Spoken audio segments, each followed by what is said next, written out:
à tous, je suis ravie de vous retrouver pour une nouvelle émission Ostavi et aujourd'hui, mon invité est Philippe Beurdelet. Bonjour Philippe, Bonjour Nathalie. bienvenue à toi et aujourd'hui, on va parler de ton premier livre qui vient de sortir le 21 janvier, donc c'est tout nouveau. Je le montre à l'écran. Oser Exactement. l'amour conscient. Réinventez vos relations, transformez votre vie aux éditions Le Lotus et l'éléphant. Alors moi déjà, le titre m'a plu dans le sens qu'il y avait déjà le mot oser, ose ta vie, oser l'amour. Tu vois, déjà, j'avais déjà une attirance Il y avait pour le lire, une résonance. une résonance, voilà. Et vraiment, je te le disais tout à l'heure avant qu'on commence, hein, voilà, je l'ai reçu, voilà, et je l'ai lu assez rapidement parce que pour préparer l'interview, mais j'ai été vraiment imprégnée. J'ai eu vraiment envie je l'ai lu avec, je disais, joie et vraiment envie à chaque fois de découvrir parce qu'il y a plein d'anecdotes personnelles, mais il y a aussi des témoignages et puis il y a aussi une boîte à outils que tu transmets C'est et ça, puis aussi dans l'intimité du cabinet. C'est ça qui est aussi c'est bien ça. pouvoir, en fait, bien, à chaque Des, fois, t- les témoignages des permettent témoignages, d'identifier. Donc ça, c'était vraiment de bien. se reconnaître. Mm. Et en même temps, la profondeur avec ce que tu nous transmets, parce qu'il y a aussi du contenu, mais il y a cette légèreté qui fait qu'on a envie, on a C'est envie de ça, tourner les pages. Voilà, c'est c'est ça, c'est ça. exactement ça. C'est exactement ça qu'on disait. C'était vraiment mon intention de transmettre quelque chose qui soit accessible à tout le monde, facile à la lecture et rien de compliqué, rien de théorique, euh, pas de choses lourdes, mais de garder cette légèreté qui me tient vraiment à cœur. Donc c'est vraiment un guide pour ceux et celles qui veulent en fait aimer autrement, en conscience et construire vraiment une relation, des relations qui sont satisfaisantes et authentiques. Alors qu'est-ce qui t'a donné envie d'écrire ce livre? Alors, tu sais, ce livre, je l'ai écrit à une période particulière qui était la période du Covid, le deuxième confinement en réalité. Moi, j'avais arrêté mon activité de thérapeute pendant plusieurs années pour enseigner des outils de conscience. Je suis le pionnier d'une méthode qui s'appelle Access Consciousness, qui a été largement connue en France. Et moi, j'étais un des premiers et j'ai développé ça dans toute la France et toute la francophonie. Et donc, j'avais arrêté mon cabinet, mes consultations. Ça faisait 20 ans que j'étais thérapeute. Et du jour au lendemain, je suis rentré à la maison, à la case départ, et je n'avais plus aucune activité puisque c'était la période du Covid, du confinement. Et j'ai repris mon activité de thérapeute. Et là, à ma grande surprise, je n'avais quasiment, ma clientèle, c'était à peu près 80% de couples, de problématiques de couple. Ben oui, tous les gens qui se retrouvaient ensemble, euh, dans une période pas choisie, un peu obligés d'être confinés ensemble, et tous les couples qui ont explosé à ce moment-là. Je ne sais pas si c'est ta vision aussi, ton Oui, oui, analyse, mais c'était tout à juste fait. incroyable. Et donc, j'avais déjà une classe sur les relations comme ça, et j'ai eu envie de développer ça et d'en faire quelque chose, voilà, dans une période où justement j'avais le temps d'écrire et j'ai pu prendre le temps d'accoucher de tout ça. Oui, pour te présenter, tu es aussi psychologue clinicien, psychothérapeute aussi, voilà, comme tu disais, depuis plus de 20 ans, et passionné. Formé Oui, former surtout à de nombreuses méthodes, parce que ce que je dis partout, c'est que la parole, elle est nécessaire. Il y a beaucoup de gens qui vont voir des thérapeutes, mais la parole est nécessaire. La majorité des psys sont sur le mode de la parole. De la psychanalyse, qui était une révolution à l'époque de Freud en 1903 ou 4. Mais ce n'est pas suffisant. Il faut des méthodes, des outils qui vont permettre de rentrer dans ce que j'appelle les programmes, des choses qui sont gravées dans notre système, dans notre disque dur en quelque sorte. Il faut aller déprogrammer tout ça, les traumas de l'enfance, hein. Donc j'utilise notamment l'EMDR, qui a eu une technique maintenant bien connue en France, puis d'autres approches un peu plus spécifiques pour rentrer dans ce qu'on appelle la mémoire cellulaire, comment on va les déprogrammer, des mémoires qui parfois viennent de la naissance d'avis intra-utéraux, de la conception, du générationnel, etc., etc. Ouais, c'est vrai parce que et en plus tu nous les expliques hein, à la fin du livre, justement, Exactement, tu nous donnes tous les outils qu'on peut avoir, la méta-kiné, biologie aussi. Et c'est vrai que c'est très intéressant, comme ça c'est permet ça, c'est après aux ça, gens, c'est s'ils ça. ont envie d'aller un peu plus loin et de dire qu'en tout cas que ça existe et qu'il y a des personnes qui sont spécialisées comme toi. Bah, Disons que c'est nécessaire si on veut justement, si on revient sur le couple et qu'on veut vraiment vivre une histoire de couple à peu près, j'allais dire, digne de ce nom, en tout cas créative, c'est pas se contenter, hein, donc là on va rentrer directement dans le sujet, c'est pas se contenter justement de schémas un petit peu tout faits. Et c'est surtout d'avoir aussi guéri ces blessures émotionnelles quelque part pour pas ramener ça dans la relation. Tout à fait. Même si inévitablement on est toujours un peu activé dans ses propres mécanismes parce que l'autre est toujours un miroir. Et d'où l'intérêt d'avoir un peu travaillé sur soi pour avoir un peu guéri ses propres trucs, ses propres mémoires, ses propres traumas, ses propres blessures. Tout à fait. Et pour rentrer un petit peu plus encore au cœur du sujet, alors j'aime bien parce que au début tu nous parles du mythe de l'amour. Est-ce que Clairement.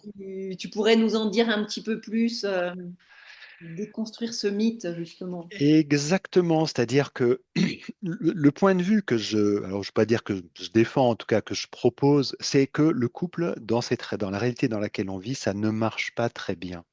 Hein, je ne sais pas quel est ton point de vue, mais le point de vue général, c'est ce que je vois. Alors c'est vrai que j'ai une vision aussi qui est un peu déformée, parce que je vois les couples qui vont pas bien. Je vois pas les couples Ouais, qui ils vont viennent bien, ils pas. viennent pas me consulter.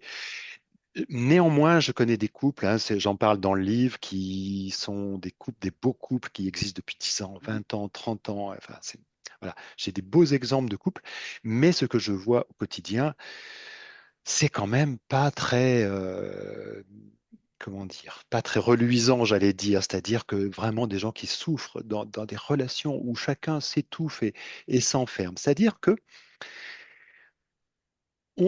c'est ça l'idée de l'amour conscient, hein. Si tu m'as pas posé la question, je m'attendais à ce que tu me poses cette question, c'est quoi l'amour conscient? Mais c'est que on fonctionne dans l'amour avec beaucoup d'inconscience. On est en pilotage automatique en général avec des mécanismes inconscients. Et notamment ce que j'appelle le mythe de l'amour, on a construit une image de l'amour, de à quoi ça doit ressembler, hein, à travers les films, les romans, la poésie, les chansons, les dessins animés. Ça commence. Ma fille regardait, je sais pas quoi, les dessins animés, La Petite Sirène à partir de 3 ans, Le Prince, la Princesse. Donc tout ça, ça vient organiser notre inconscient et nous donner une image de à quoi ça doit ressembler l'amour. Et puis, un jour, on rencontre quelqu'un et on a le coup de foudre. Et ça veut dire qu'on va projeter notre image, hein, ce qu'on appelle le coup de foudre, c'est une projection de notre image de l'amour sur quelqu'un. Et on tombe amoureux. Sauf que malheureusement, on découvre après coup que le prince charmant ou l'être élu ou l'âme sœur ou je ne sais quoi, eh bien, il a quelques défauts. Mais on le découvre après. Et justement, on va essayer de s'adapter, ou on pense que l'autre va changer. Sauf que ça ne marche jamais. Et on va de désillusion en désillusion, euh, parce que ça, c'est la projection de notre mythe amoureux, hein. Et d'ailleurs, en général, quand on évolue un petit peu dans le temps, eh bien, on a remis un petit peu en question ce schéma-là et on fonctionne un petit peu différemment dans les relations. Mais parfois, hein, ce besoin de projeter, quelque part, il a la vie dure, Et oui, comme tu le dis, hein. il y a souvent cette lune de miel au début de la relation, on ne voit pas parce que voilà, il y a vraiment ce coup de foudre et puis après, bah voilà, c'est petit à petit, on peut voir les défauts, mais c'est toujours un miroir, comme tu disais, par rapport à soi aussi, hein. Mais c'est justement, et là, c'est d'avoir cette, voilà, cette conscience, voilà, qui est beau dans ton titre, quoi, oser l'amour conscient. Donc c'est ça l'idée, c'est de devenir un petit peu plus conscient et ce que j'ose dire, c'est d'arrêter de tomber amoureux, Mm. comme Ouais. on tombe malade, ou Mm. comme on tombe en panne, ou comme on tombe dans le panneau, pour grandir en amour. Mm. Parce qu'à chaque fois qu'on tombe, eh bien, on a du mal à se relever et on se fait mal. Et l'idée, c'est plutôt de grandir, de s'élever en amour avec quelqu'un plutôt que de toujours tomber. Et, ouais. Et donc là, le mode d'emploi, qu'est-ce que tu préconises au début Ben, c'est quelque chose de pas très sexy. Ce que je propose, c'est de devenir pragmatique et d'arrêter d'être romantique. Et on aime bien, c'est ça qui est difficile quand je dis ça à des gens, parfois, ils font les gros yeux parce que on adore ce côté romantique, on adore les papillons dans le ventre, le cœur qui bat, etc. Et c'est pas être déçu ou désillusionné de l'amour, mais c'est devenir pragmatique, c'est-à-dire prag- le romantisme, c'est idéaliser l'amour, c'est-à-dire qu'on a une espèce de vision idéale de l'amour, hein. Et devenir pragmatique, c'est en amour, en tout cas, c'est savoir ce qui marche, tu vois. Et donc, c'est ça, comment on peut faire pour créer des relations qui marchent, qui fonctionnent, et non pas projeter toute notre idéal amoureux, notre mythe de l'amour, etc., ce côté hyper romantique où on idéalise l'amour, sauf qu'après, on va avoir des déceptions. Donc, le premier truc, c'est ça. Et ce que je dis, qui n'est pas très sexy, c'est que la meilleure forme de relation, c'est l'amitié, tu vois. Et ça, évidemment, c'est pas très sexy. Mais les couples qui durent dans le temps, et encore une fois, j'en connais un certain nombre, euh, dans le temps, le partenaire, c'est le meilleur ami. Alors, qu'on soit bien clair, hein, je ne parle pas de ces couples qui sont ensemble depuis 20 ou 30 ans et qui n'ont plus de sexe, hein, où on dit c'est les meilleurs amis du monde. Ouais, voilà, ils sont colocataires. Et qui sont des colocataires, voir un meuble dans le salon, c'est-à-dire qu'on ne fait que se croiser. Je ne parle pas de ça. Je parle de l'amitié comme modèle de la relation. Tu comprends? Parce que un ami, on ne fait pas on ne lui fait pas de reproches, hein. Ton ami ou ton amie, tu ne la vois pas pendant 3 semaines, 3 mois, le jour où elle ne t'appelle pas, le jour où elle t'appelle, tu vas pas lui faire des reproches en lui disant, dis donc, mais tu n'as pas pensé à moi, ça fait 3 semaines ou 3 mois que tu m'as pas appelé. Alors, on ne fait ça qu'avec les amoureux, parce qu'on a des attentes que l'autre corresponde à nos besoins par rapport à notre image de l'amour, notre mythe de l'amour en question. Hein, s'il m'aime, il doit, hein, on a vraiment créé cette image, s'il m'aime, alors il doit m'offrir des fleurs. Voilà, Saint-Valentin, tu voulais qu'on en parle. Oui, parce Ou, que on va être dans cette période. ou il doit penser à mon anniversaire, ou à l'anniversaire de notre mariage, notre rencontre. Hein, parce qu'on a des attentes. Et si l'autre ne correspond pas à nos attentes, alors on va lui faire des reproches. Tout à fait. Et c'est comme ça qu'on détruit les relations. Juste parce qu'on a un certain modèle euh, de ce à quoi l'amour devrait ressembler et ce à quoi une relation devrait ressembler. Et j'aime bien aussi quand tu dis, qu'est-ce qu'on dit à quelqu'un quand il dit je t'aime. Vous voyez, parce que quand quelqu'un dit je t'aime, il faut, voilà, Euh, c'est la personne en Exactement. face attend qu'elle lui dise aussi je t'aime. Oh, si elle me l'a pas dit, même pas. Qu'est-ce qui se passe? Vous voyez, je te grossis. Mais c'est vrai de te Mais, dire qu'est-ce qu'il y a mais c'est derrière. surtout, eh oui, mais est-ce qu'on dit pas souvent aussi, je peux pas vivre tout seul? Ouais. Ou j'ai besoin de quelqu'un qui va me prendre en charge matériellement, ou tu vois, qu'est-ce qu'on dit? Ou juste j'ai envie de faire l'amour avec toi. Hein, Ouais. qu'est-ce qu'on dit vraiment? Nous, on a un mot unique pour dire l'amour. Hein, quand en anglais on a déjà love and like, c'est déjà deux termes différents. C'est vrai que c'est Donc effectivement, hein, on devrait préciser, à faire préciser à la personne, hein, qu'est-ce que tu veux dire vraiment par là? Est-ce que tu pourrais développer le concept, s'il te plaît? et je trouve que c'est bien déjà de se poser, tu vois, quand on lit le livre, bah déjà c'est de se la poser à soi. Ah, c'est vrai que voilà, est-ce qu'il y a une attente? Qu'est-ce que je veux mettre derrière? Effectivement, vu qu'on n'a qu'un seul mot pour tout dire, nous, c'est voilà, qu'est-ce que tu veux mettre derrière? Ah, Et quelle est c'est quoi ma définition de l'amour? Ça veut dire quoi? Hein, on n'a jamais, on s'est peut-être jamais vraiment posé la question, quoi. non, non, c'est vrai que Hein, bah, ça comme mérite. du temps le fait de le faire et c'est comme tu dis dans ton livre, c'est vrai que on n'apprend pas à communiquer, on n'apprend pas à parler de l'amour à l'école alors que c'est quand même la base. C'est fou. Ouais. C'est fou, hein? On devrait, et c'est surtout ce que tout le monde, ce qui intéresse tout le monde, quoi, beaucoup plus que les maths ou la géographie, surtout les enfants et les ados. Il n'y a que ça qui les intéresse, enfin, globalement. Ouais. Et on n'apprend pas ça. C'est fou, hein? Donc ce serait bien, voilà, Donc, mettre, que ça appuie ça. Vas-y, je te laisse, voilà, mettre. heureusement, il y a de plus en plus de gens qui commencent à intervenir dans les collèges, dans les lycées, et moi, c'est vraiment aussi un de mes objectifs de pouvoir intervenir comme ça dans des collèges, dans des lycées, pour des ados, pour des jeunes, et pouvoir parler de ça. Qu'est-ce que c'est qu'un homme? Qu'est-ce que c'est qu'une femme? Comment ça fonctionne? Qu'est-ce que c'est que l'amour? Ah, c'est Toutes une les questions voilà, que les ados se posent, quoi. C'est fondamental. très belle initiative. Je ne peux que t'encourager. Ouais, parce Ben, que on a du boulot hein, pour mettre un petit peu plus de conscience dans cette planète et déjà mettre un petit peu plus de conscience hein, sur voilà, qu'est-ce qu'on met sous ce terme d'amour, qu'est-ce qu'on dit vraiment à quelqu'un. Hein, ça paraît aller de soi, mais en fait, ça va pas de soi. et puis vu qu'on peut pas se mettre à la place de l'autre, on ne sait pas en fait quoi il passe. Donc c'est vrai que de prendre le temps et d'avoir ces moments à deux aussi, je sais comme tu le mets Alors aussi. ça oui. C'est de voilà des moments où on va pas parler des enfants, du travail et tout qu'on est là. Parce que c'est vrai que dans le quotidien, bah voilà, on va passer au même tout avant, on peut être fatigué et tout, et on oublie aussi le couple quoi. Mm. Ben, c'est ce que je dis souvent, le couple devient une petite entreprise à gérer le quotidien. Hein, je ne l'ai pas formulé comme ça dans le livre, mais c'est souvent ça, c'est une petite entreprise à gérer le quotidien, les enfants, l'argent, la famille, les courses, tout ça. Et sauf qu'on oublie justement cette connexion, ce pourquoi on a été avec cette personne qu'on a choisie à un moment, quoi. Ouais, Et c'est dommage. Donc l'idée, c'est de préserver des espaces, des temps et des espaces pour nourrir cet espace-là. mm.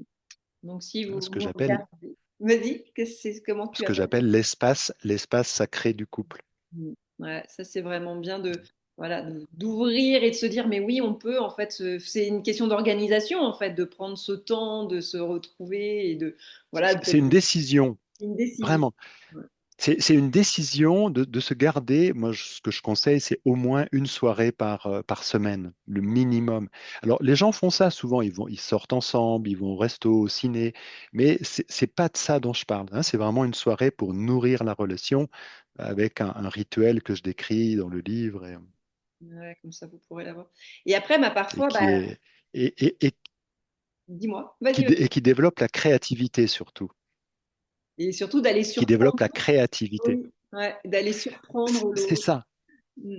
Parce que ce qui manque dans une relation aussi, c'est encore une fois, hein, la petite entreprise à gérer le quotidien, c'est-à-dire que bah oui, ça roule, mais on ne se surprend plus. Hein. Il y a plus vraiment de créativité.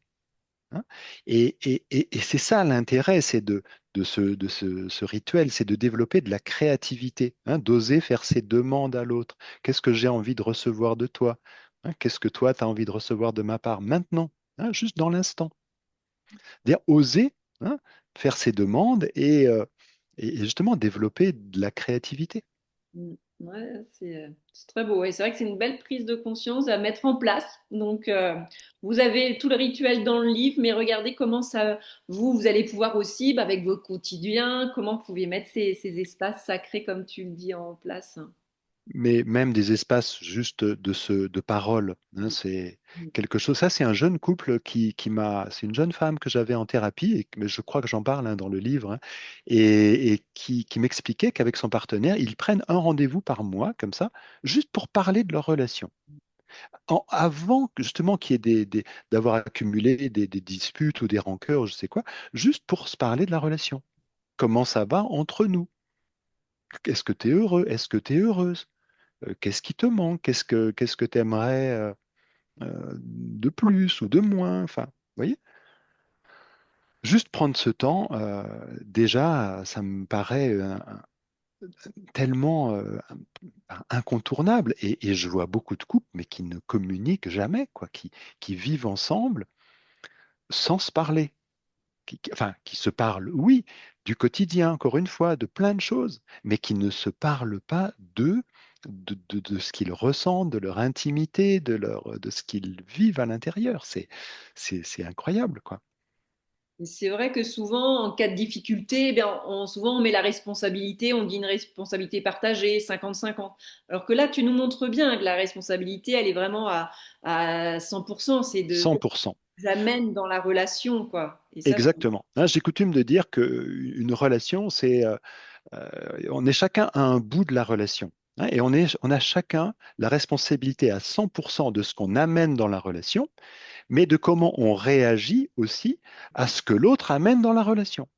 Hein. Donc, il n'y a pas de 50-50, on est responsable chacun à 100% de la relation, en tout cas de notre bout à nous de la relation.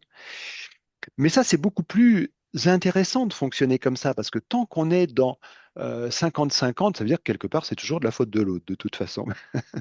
On sait très bien. Mais c'est quoi? C'est de la victimisation. Ça n'amène rien de constructif. Ah, c'est-à-dire qu'on attend que l'autre change, euh, et comme si nous, on n'avait juste rien à faire, quoi. Mais ça marche pas. Hein, et c'est de la victimisation, donc on va souffrir et se victimiser, mais ça ne crée rien dans la relation, en tout cas rien de bien. Alors que c'est quand même plus intéressant quand chacun prend sa responsabilité, au moins on sait qu'on est le créateur. S'il y a des problèmes, bah, c'est nous qui avons participé à créer ces problèmes-là. OK, donc comment je vais faire pour pouvoir améliorer ça? Et ça, je trouve que c'est une bonne prise de conscience dans justement oser l'amour conscient. Eh bien, ça va vraiment te permettre de se poser les vraies questions et de trouver après les solutions. Et la clé, hein, que je développe aussi, l'outil que je trouve assez génial, c'est que ferait l'amour dans cette situation? Hein, c'est-à-dire que si j'étais vraiment une incarnation de l'amour, je ne sais pas quoi, un être éveillé, qu'est-ce que je ferais à ce moment-là? Hein? Est-ce que je resterais renfrogné dans mon coin à faire la tête? Est-ce que je ferais des reproches à l'autre? Ou est-ce que je ferais quelque chose de complètement différent? Est-ce que je serais juste en paix et je ne le prendrais pas personnellement? Hein? Que ferait l'amour dans cette situation?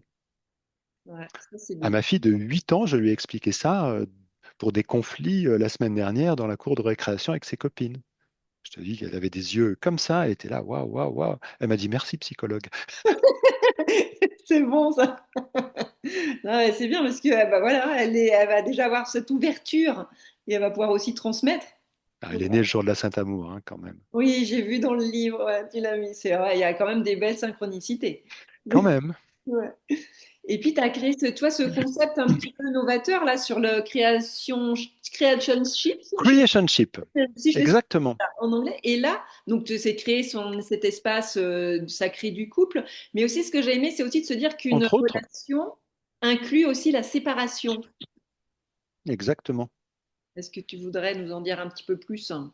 Bah, l'idée, justement, ce que je propose, c'est un autre modèle, encore une fois. C'est-à-dire qu'par rapport au mythe de l'amour, on a un modèle de à quoi l'amour, ça doit ressembler.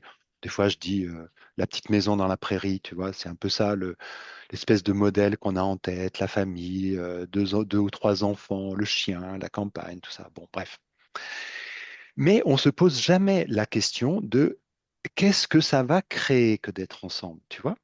Et en fait, ce qu'on veut dans une relation, c'est que ça crée du plus, quelque chose en plus.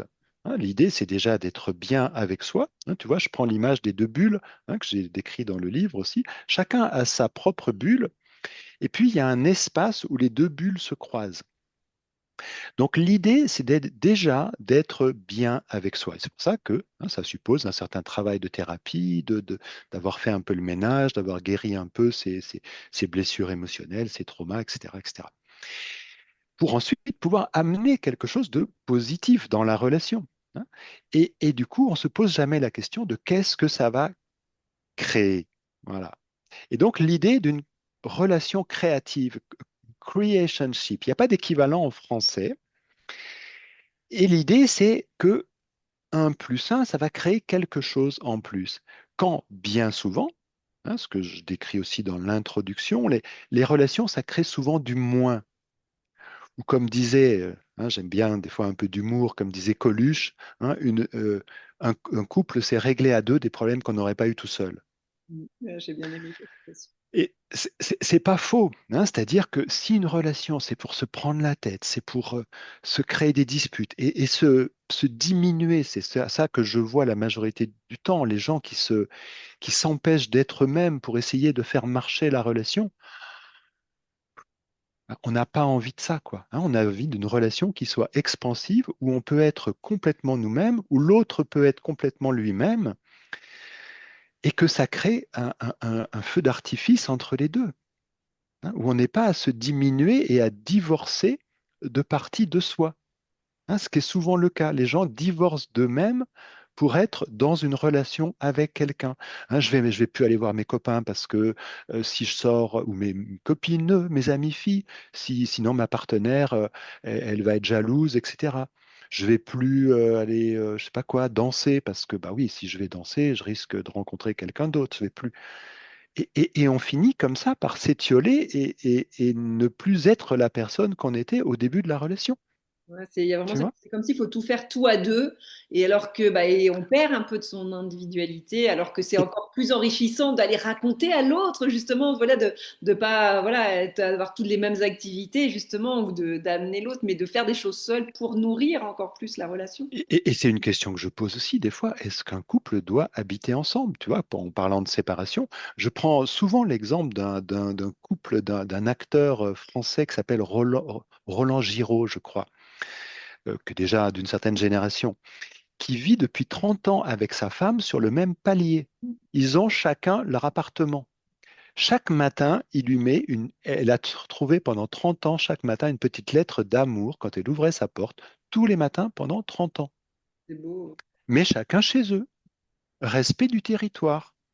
On est un peu des animaux territoriaux à un certain endroit. Tu vois, s'il y en a un qui est bordélique et l'autre qui aime, je sais pas quoi, ou se coucher à pas d'heure pendant que l'autre est plutôt du matin, c'est des choses qui peuvent créer des vrais soucis dans un couple, qui Ok. n'ont rien à voir avec l'amour, a priori. C'est pour ça qu'il faut être pragmatique. Mm.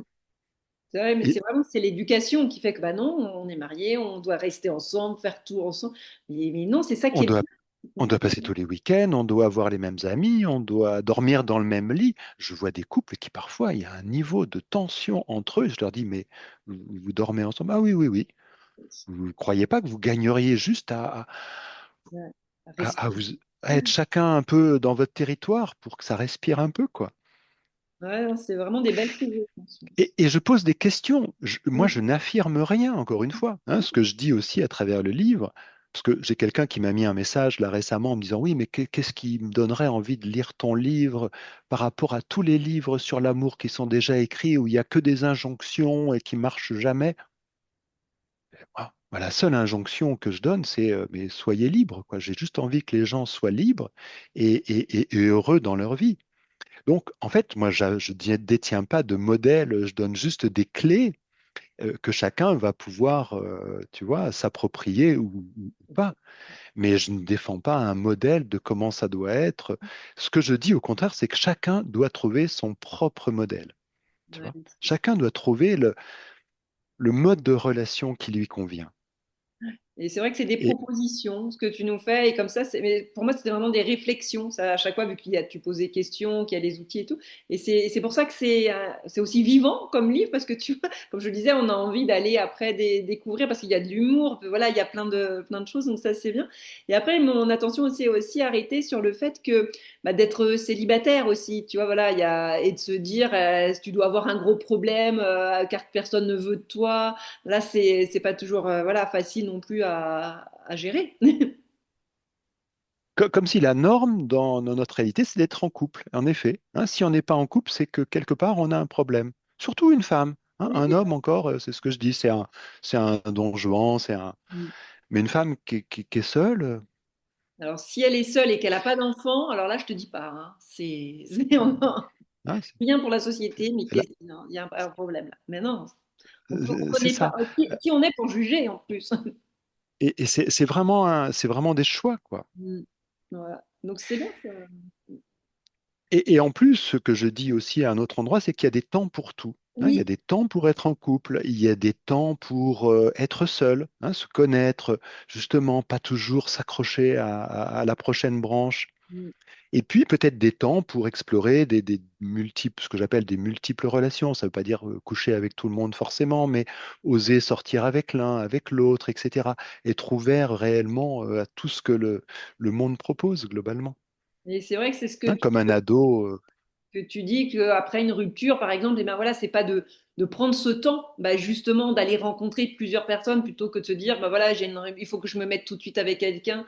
Et ça, c'est Exactement. laisser ce temps. On Ouais. va trop vite aujourd'hui dans les relations, trop, trop, trop vite. C'est comme ça, hein, le temps des applis. Mais ce que je conseille, si les gens veulent vraiment créer une relation avec quelqu'un, c'est de prendre le temps, de Mm. se connaître au moins 3 mois minimum. Attendez, 3 mois minimum.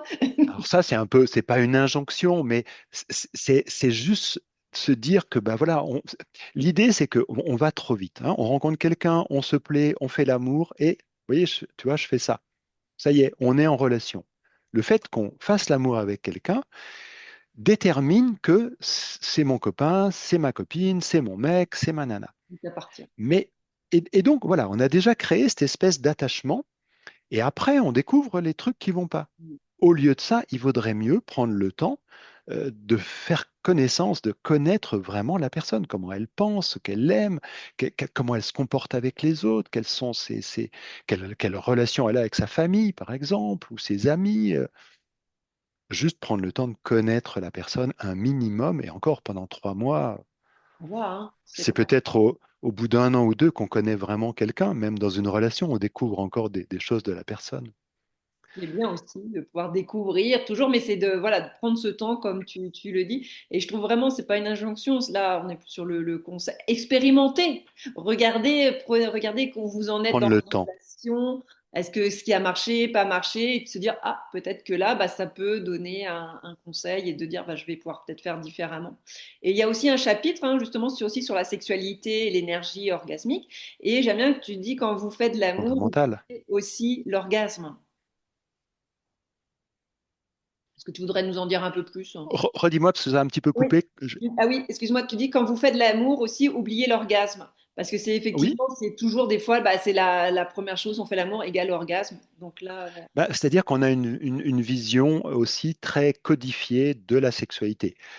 Pour les hommes, voilà, c'est un espèce de script, hein, érection, pénétration, éjaculation, bon bref. Et Euh, beaucoup d'hommes ont été, moi je vois des jeunes hommes qui ont 20, 30 ans, qui sont voilà, complètement nourris de pornographie, donc qui donnent un espèce de stéréotype de la sexualité, à quoi ça doit correspondre. Sauf que on est bien loin de la réalité de ce qui se passe entre un homme et une femme, et que les choses sont beaucoup plus subtiles que ça. Et on peut aussi prendre, hein, parce que j'ai aussi une formation en sexo, donc je reçois aussi beaucoup d'hommes qui ont des troubles comme ça de la sexualité. Et l'idée, c'est surtout de prendre son temps aussi dans la sexualité, hein, une approche qui s'inspire de ce qu'on appelle le slow sex aujourd'hui, hein, de prendre le temps, de pas aller trop vite. Il y a des hommes, ça dure quelques minutes, quoi.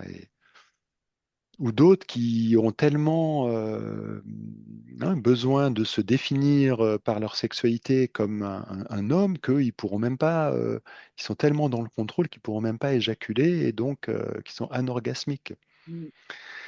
Donc voilà, il y a toute une palette. Alors, hein, autour de la sexualité, bon, là, c'est peut-être difficile d'en parler, mais il y a beaucoup de choses à explorer, en tout cas, pour créer une sexualité qui est peut-être plus satisfaisante et pas seulement une sexualité mécanique, hein, qui est celle que j'entends vraiment le plus souvent, et aussi comprendre que les besoins des hommes et les besoins des femmes ne sont pas les mêmes, hein. Je ne parle pas en termes de sexualité, mais que une femme, elle a besoin d'attention pour accéder à la sexualité, hein. Elle a besoin déjà de se sentir aimée. Ce que je dis pour la sexualité pour une femme, ça commence déjà dès le matin, comment on la prend dans les bras, comment on lui fait des bisous, comment on lui fait tous ces petits gestes, ces petites attentions qui fait que voilà, elle sera plus disponible.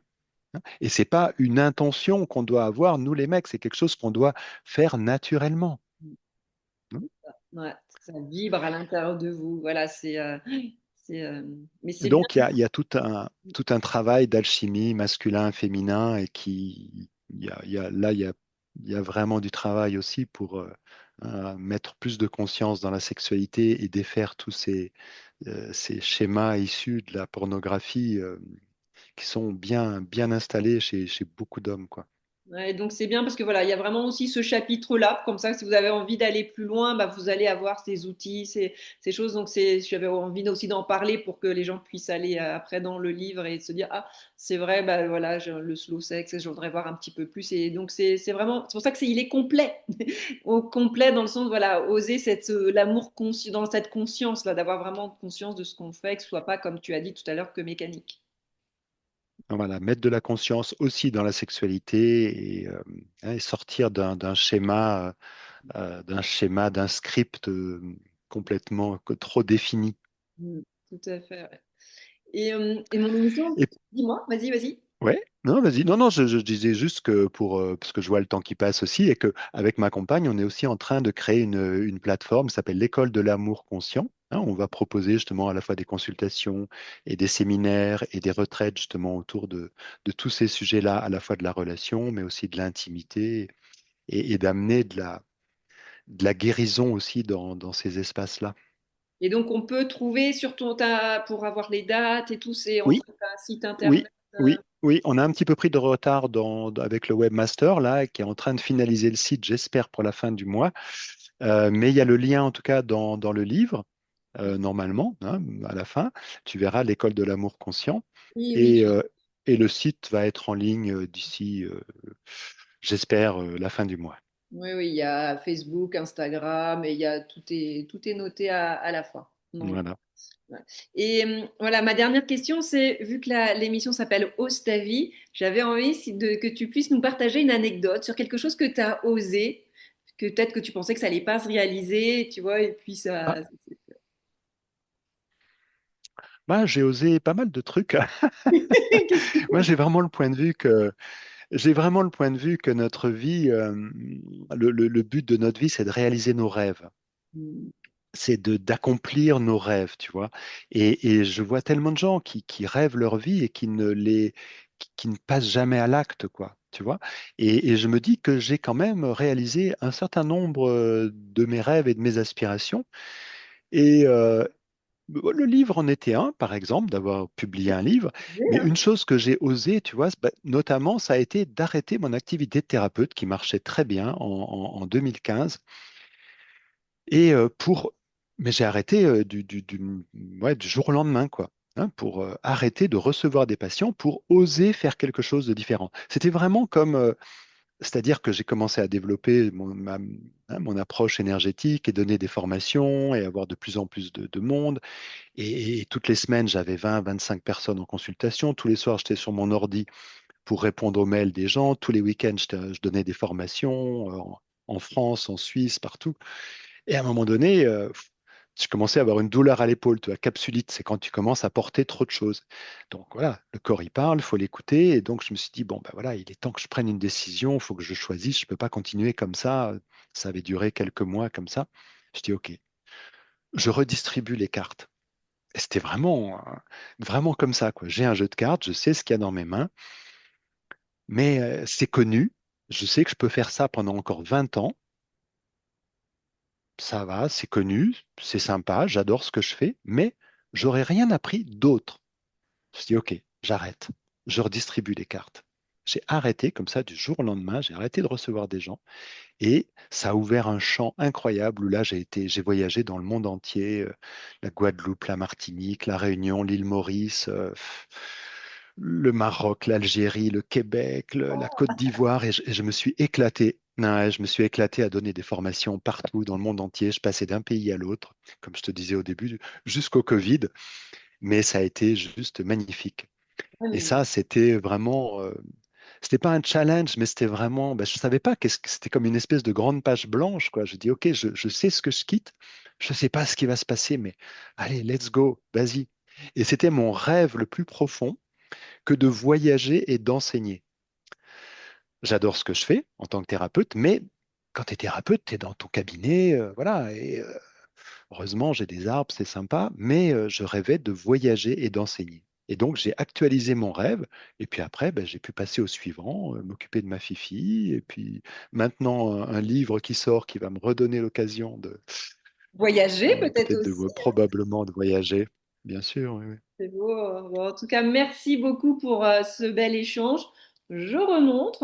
Osez l'amour conscient, réinventer vos relations et transformer votre vie aux éditions Le Lotus et l'éléphant. Si tu avais un dernier message à transmettre aux personnes qui nous regardent, qu'est-ce que tu voudrais leur dire? Bah, c'était un peu, tu vois, en lien avec ce qu'on dit, c'est vraiment ça, quoi. Oser sa vie, oser prendre des décisions, oser faire des choix. Hein, ce que je dis souvent, c'est que notre vie, c'est un processus de choix.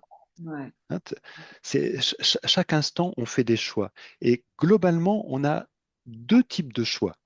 Ou bien des choix qui amènent justement, tu vois, un petit peu ce que je décrivais, de la légèreté, du pétillement, tu sais, ça dit, ah, ouais, oui, oui, oui, oui. Ou des choix qui sont un peu, tu vois, c'est un peu lourd, un peu comme si tu avais avalé un pavé. À chaque fois que tu vas choisir ça, ça sera toujours lourd. Mm. À chaque fois que tu vas choisir quelque chose qui pétille, eh bien, c'est comme ça que tu vas créer ta vie magique, ta vie orgasmique, ta vie pétillante, ta vie joyeuse. C'est choisissez toujours les choses qui marchent pour vous, qui pétillent, quel que soit le domaine. Ça peut être. Alors, au début, c'est bien de s'entraîner sur des petits choix, les couleurs que tu portes. Tu vois, tu as mis un joli rose. Aujourd'hui, ton corps, il t'a dit, ah, ouais, dans le rose, je vais me sentir super bien. Mis en raccord avec ton livre. Ça m'a donné envie. Mais c'était Et, ça, tu vois, voilà, c'est mais, exactement et ce que tu ça peut être les choses que tu manges. On t'invite à une soirée. T'as pas envie d'y aller, c'est lourd. Ah bah ok, tu sais que tu vas pas passer une bonne soirée. Alors que si ça pétille, ouais, ouais, ouais, oui, j'ai envie d'y aller. Et les relations, c'est pareil. Tu es avec quelqu'un. Est-ce que c'est un peu lourd? C'est un peu raisonné? Bon, c'est pas forcément une bonne relation. Ça pétille, il y a quelque chose en toi qui dit ouais, ouais, ouais, j'ai envie d'aller dans cette histoire-là. Ou les choix professionnels ou quoi que ce soit. On peut mettre de la conscience dans nos choix juste avec un outil aussi simple comme ça, hein, que vois. quelque chose qui est lourd ou quelque chose qui pétille. Tu vois. Ouais, c'est vraiment ce que le ressenti corporel, tu vois, d'aller C'est voir, ça. ça me donne la joie, ça me donne, et puis d'apprendre ce Donc, langage, c'est vraiment Donc ce c'est que ça, hein. Donc osez votre vie, osez choisir les choses qui pétillent pour vous et qui créent votre vie magique. Et au lieu de subir sa vie, comme beaucoup de gens subissent leur vie, qui disent ah non mais j'ai pas de choix. Le fait de dire qu'on n'a pas de choix, c'est toujours un choix de ne pas avoir le choix. On choisit de ne pas avoir le choix. c'est Ça vrai. reste un choix. Donc on a tout le temps le choix, même quand on a l'impression qu'on n'a pas le choix. On est 100% responsable, comme tu le disais. Exactement. Eh ben, merci beaucoup Philippe pour ce beau partage. Merci Bonne, Nathalie. bonne promotion, voyage, transmet, et je mettrai voilà, toutes les informations sous la vidéo. Alors, encore, Merci beaucoup. Ça commence bien. Il y a des jolis, jolis témoignages qui font très chaud au cœur, donc c'est chouette. eh ben, c'est très bien. Merci à toi de m'avoir invité, puis ben, peut-être on fera connaissance réellement un de ces jours, Tout à peut-être. fait, à Paris, pourquoi pas, parce que j'y suis régulièrement, donc ce sera avec grand plaisir. Donc, voilà. Avec plaisir. Et ben, je te Merci en remercie. tout cas. Et puis, ben, je vous dis à très vite pour une nouvelle émission Ostavi. À très bientôt.